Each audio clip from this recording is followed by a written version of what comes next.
Hello everyone, this is Sinoeuro Vicky and Mandy. We are here to introduce our heavy-duty 4-feet log debarker.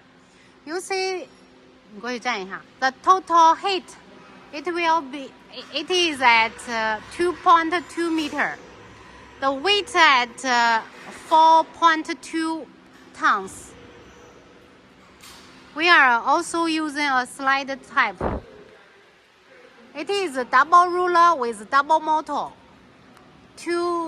11 kilowatt double motor. And the ruler, it can be straight tap, can be wolf tap, also can be this chain gear tap, double chain gear tap, and also hydraulic power pack.